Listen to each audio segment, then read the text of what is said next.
अगर तुम सब ने ये 10 के ड्रामा को नहीं देखा है तो दुनिया का सबसे बेस्ट एक्सपीरियंस को तुम सब ने मिस कर दिया है। तो वो कौन कौन सा के ड्रामा है उसको जानने के लिए इस वीडियो को स्टार्ट से लेके एंड तक जरूर देखना। और अच्छा बात यह है कि मैक्सिमम के ड्रामा हिंदी डब्ड में अवेलेबल है और कुछ के ड्रामा ऐसा भी है जो 18+ है। तो नंबर 10 पे ए किलर पैराडॉक्स।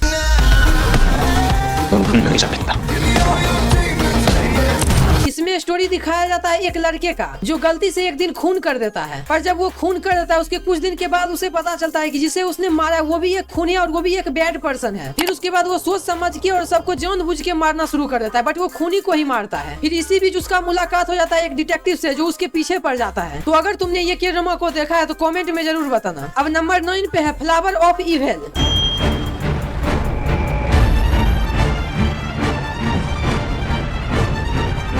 अब इसमें मेन फोकस होता है हमारी एक मेन लीड लड़की पे, जिसका नाम क्या है वो तो हमको याद नहीं है, पर वो लड़की एक डिटेक्टिव होती है। फिर उसके बाद वो एक दिन मर्डर मिस्ट्री को सॉल्व कर रहे थे और क्राइम स्पॉट पे वो पहुंचती है। फिर उसके बाद उसे पता चलता है कि वहाँ का जो क्राइम कनेक्शन है वो उसके हस्बैंड से जुड़ा हुआ है। अब तुम सबको यही फाइंड करना है कि वो जो मर्डर हो रहा है वो आखिर कौन कर रहा है और उसका हस्बैंड उससे कैसे जुड़ा हुआ है। और जब इसका हर एक एपिसोड एंड होता है तो लास्ट में हमेशा एक ऐसा क्लिप आता है जिसको देखेंगे तो आपको अगला एपिसोड देखने पे मजबूर कर देगा। मैं हाईली रिकमेंड करूंगा कि इस के ड्रामा को बिल्कुल भी मिस नहीं करना है। हो सके तो इसको कोरियन लैंग्वेज में इंग्लिश सबटाइटल के साथ देखना, क्योंकि हिंदी डबिंग इसका कुछ खास नहीं है। नंबर 10 पे है द ग्लोरी।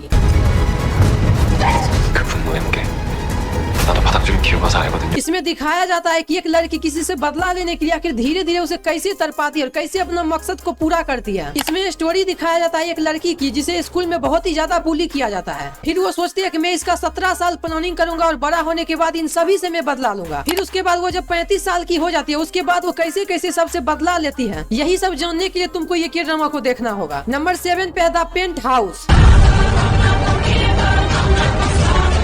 इसका टोटल 3 सीजन आ चुका है, जिसमें से पहला और दूसरा सीजन को हिंदी में डब किया गया, बट तीसरा सीजन को उसको हिंदी में डब नहीं किया गया है। अब इसके बारे में तुमको हम क्या ही बोले, क्योंकि इसका स्टोरी बहुत ही बड़ा है और कॉम्प्लेक्स भी है। मतलब ऐसा नहीं है कि ये के ड्रामा तुम सबको समझ ही नहीं आएगा। अगर के ड्रामा देखने के लिए बैठेगा तो ये पूरी तरह से समझ आ जाएगा। अगर सिंपल वर्ड में इसके स्टोरी के बारे में बताएं तो इसमें एक लड़की को दिखाया जाता है जिसे ऊंचे बिल्डिंग से धक्का दे दिया जाता है। फिर वो लड़की मर जाती है। अब उसकी माँ को पता करना है कि उसकी बेटी को कौन मारा है। आई नो कि ये स्टोरी तुम सबको बहुत ही सिंपल लग रहा होगा, बट अगर तुम इसको देखने के लिए बैठोगे तो तुरंत के तुरंत चाहोगे कि इसका टोटल सीजन को हम खत्म कर दें, क्योंकि इसका स्टोरी इतना थ्रिलिंग है, ट्विस्ट एंड टर्न से भरा हुआ है। इसीलिए ये तुमको बिंज वॉच करने पे मजबूर कर देगा। मैं तुम सबको हाईली रिकमेंड करूंगा कि इस के ड्रामा को बिल्कुल भी मिस नहीं करना है। अगर तुम सब ये के ड्रामा को देख लेते हो तो ये तुम्हारा सही और गलत का नजरिया को ही चेंज कर देगा। अब नंबर 6 पे है बिग माउथ।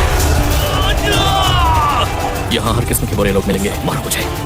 अब इसमें स्टोरी दिखाया जाता है एक लॉयर का जो अपना नॉर्मल जिंदगी को बिता रहा होता है। फिर उसके बाद अचानक से उसको कोई गलत काम में फंसा देता है। फिर बिना गलती के उसे जेल जाना पड़ता है। और जब वो जेल जाता है तो जेल में जाने के बाद वो क्या क्या तांडव करता है और कहर मचा देता है। स्पेशली इसका एंडिंग हो गया, थ्रिलिंग पॉइंट हो गया, ट्विस्ट एंड टर्न हो गया। ये देखने के बाद तुम सबको पूरा चरम सुख मिलेगा। तो ये के ड्रामा भी मस्ट वॉच के ड्रामा है, तो इसे भी मिस करने की गलती कभी मत करना। तो अब हमारा अगला 5 नंबर पे के ड्रामा है कर्मा।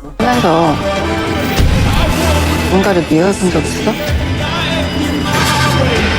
अब इसमें एक लड़के को दिखाया जाता है जो अपने बाप को ही मारना चाहता है। फिर उसके बाद वो एक चाइनीज आदमी को अपने बाप का ही कॉन्ट्रैक्ट दे देता है। फिर वो चाइनीज आदमी उसके बाप को गाड़ी से उड़ा के मार देता है। अब ये स्टोरी तो सिर्फ एक कैरेक्टर का है। ऐसा ही खतरनाक स्टोरी है 4-5 कैरेक्टर का, जिसमें से हर एक कैरेक्टर एक दूसरे से किस तरह से कनेक्ट होता है। यही सब जानने के लिए तुमको ये के ड्रामा को देखना होगा। स्पेशली इसका एंडिंग तुम सबका दिमाग को वो फाड़ के रख देगा। अगर यहाँ तक वीडियो को देखा है तो ये वीडियो जरूर तुम सबको पसंद आ रहा होगा। तो हो सके तो इस वीडियो को एक लाइक भी कर दो, क्योंकि तुम्हारे लिए ये सिर्फ एक क्लिक है, बट मेरे लिए ये एक मोटिवेशन है। अब नंबर 4 पे है सेलिब्रिटी। बस बहुत हो गया। मुझ पर लगे इल्जाम बिल्कुल झूठे हैं। मैं सब कुछ संभाल लूंगा। अब इसमें स्टोरी दिखाया जाता है एक लड़की की जो एक दिन इंस्टाग्राम की पॉपुलर मॉडल से झगड़ा कर लेती है। फिर उस झगड़े का वीडियो इंस्टाग्राम पे कोई डाल देता है। उसके बाद हमारी मेन लीड कैरेक्टर वो भी एक पॉपुलर मॉडल बन जाती है। उसके बाद जितना भी पॉपुलर मॉडल है वो सारी मॉडल उस लड़की से कैसे बदला लेने के लिए क्या क्या करती है और हमारी मेन लीड कैरेक्टर कैसे उससे बाहर निकलती है। यही सब एक्सपीरियंस करने के लिए तुमको ये के ड्रामा को देखना होगा। अब इसमें ज्यादा कुछ तो नहीं, बट ट्विस्ट और थ्रिलिंग का पोर्शन वो बहुत ही ज्यादा है, इसीलिए ये भी एक मस्ट वॉच के ड्रामा है। नंबर 3 पे मेरी माय हस्बैंड। 쓰레기, 네가 처리해. 내 남편과 결혼해. इसकी स्टोरी में एक लड़का और एक लड़की को दिखाया जाता है जो दोनों एक दूसरे से बहुत प्यार करता है। फिर उसके बाद वो दोनों कैरेक्टर एक दूसरे से शादी कर लेता है और दोनों कैरेक्टर अपने डिमांड को धीरे धीरे करके पूरा करने का कोशिश करता है। बट मेन ट्विस्ट तब आता है जब लड़की को पता चलता है कि उसका हस्बैंड का किसी और के साथ चक्कर चल रहा है। फिर उसके बाद उसका हस्बैंड उस लड़की को मार देता है। देन वो लड़की 10 साल पास्ट में पहुंच जाती है। देन वो 10 साल पास्ट में पहुंचने के बाद वो कैसे रिवेंज लेती है अपने पति से, यही सब कुछ जानने के लिए और एक्सपीरियंस करने के लिए इसको देखना पड़ेगा। और इसका छोटा सा प्रॉब्लम यह है कि ये हिंदी डब में अभी तक नहीं आया है। बट डोंट वरी, ये हिंदी सबटाइटल के साथ अवेलेबल है। अब नंबर 2 पे द व्हर्लविंड। क्या आप इजाजत दे सकते हैं इस देश को बदलने के लिए? इस ड्रामा के अंदर पॉलिटिकल बैकग्राउंड को दिखाया जाता है कोरिया का, जहाँ का प्राइम मिनिस्टर है पार्क योंग हू। वो ब्लू हाउस के प्रेसिडेंट मतलब कि कोरिया के प्रेसिडेंट को मारना चाहता है ताकि कोरिया के भ्रष्टाचार को खत्म कर सके। बट इसी प्लान के बीच में एक और कैरेक्टर खड़ा होता है जो प्राइम मिनिस्टर को रोकना चाहता है। अब मेन क्वेश्चन यह है कि प्राइम मिनिस्टर प्रेसिडेंट को मार पाता है या नहीं मार पाता है, यही सब जानने के लिए इस ड्रामा को देखना पड़ेगा। बट ये ड्रामा सबके लिए नहीं है क्योंकि इसमें पॉलिटिकल एंगल डाला गया जो बहुत सारे पर्सन को पसंद नहीं आता है। बट ट्विस्ट एंड टर्न हो गया, थ्रिलिंग पॉइंट हो गया, एक्सपीरियंस हो गया, ये सब कुछ इसमें भर भर के डाला गया है। अब हमारा लास्ट नंबर पे क्या ड्रामा है, द स्केच।